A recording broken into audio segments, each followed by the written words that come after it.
CPIML new democracy Khammam division committee ఆధ్వర్యంలో ఈ ప్రభుత్వం 6 గ్యారెంటీలు ఏవైతే ఉన్నాయో వాటిని అమలు చేయాలని ఒక ప్రధానమైనటువంటి డిమాండ్తోనే ఈరోజు ఖమ్మం కలెక్టరేట్ ముందు ధర్నా కార్యక్రమం నిర్వహించడం జరిగింది.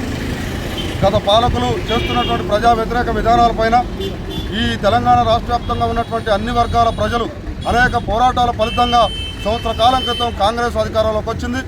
రేవంత్ రెడ్డి గారు ముఖ్యమంత్రి అయినారు. ఆనాటి నుండి ఈనాటి వరకు కూడా వాళ్ళు ఇచ్చినటువంటి హామీలు ఏవైతే ఉన్నాయో వాటిని అమలు చేయకుండా ప్రజల్ని మోసం చేస్తున్నటువంటి పరిస్థితి ఈ తెలంగాణ రాష్ట్రంలో కొనసాగుతూ ఉన్నది. 6 గ్యారంటీలు అని చెప్పి ప్రజలను మోసం చేస్తున్నటువంటి ఈ ప్రభుత్వమా మీరు వెంటనే ఎన్నికల మేనిఫెస్టోలో ఏదైతే అమలు చేస్తామని చెప్పారో వాటిని అన్నింటినీ కూడా 420 హామీలని అమలు చేయాలని, అంతేకాకుండా ఈ 6 గ్యారెంటీలు ప్రధానంగా రైతు రుణమాఫీని చేయాల్సినటువంటి మీకు బాధ్యత ఉంది, వెంటనే మీరు రుణమాఫీ చేయాలని చెప్పి ఈ సందర్భంగా కోరుతా ఉన్నాం.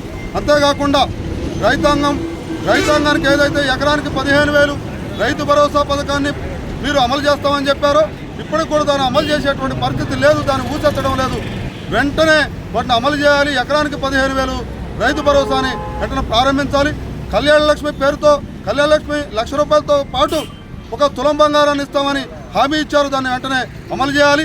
తెలంగాణ రాష్ట్ర వ్యాప్తంగా ఉన్నటువంటి వృద్ధులు, వికలాంగులు, వితంతువులు, పెన్షన్దారులు ఎవరైతే ఉన్నారో వాళ్ళందరినీ కూడా మీరు పెన్షన్లు పెంచుతామని చెప్పారు, వెంటనే ఆ పెన్షన్లు పెంచేటువంటి కార్యక్రమాన్ని వెంటనే ప్రారంభించాలని ఈ సందర్భంగా మేము ప్రభుత్వాన్ని డిమాండ్ చేస్తూ ఉన్నాం. అంతేకాకుండా ఎన్నికల మేనిఫెస్టోలో పొందుపరిచినటువంటి హామీలన్నింటినీ కూడా అమలు చేయలేని ఎడల గత ప్రభుత్వానికే పట్టినటువంటి గతి మీకు కూడా పట్టబోతూ ఉంటుంది.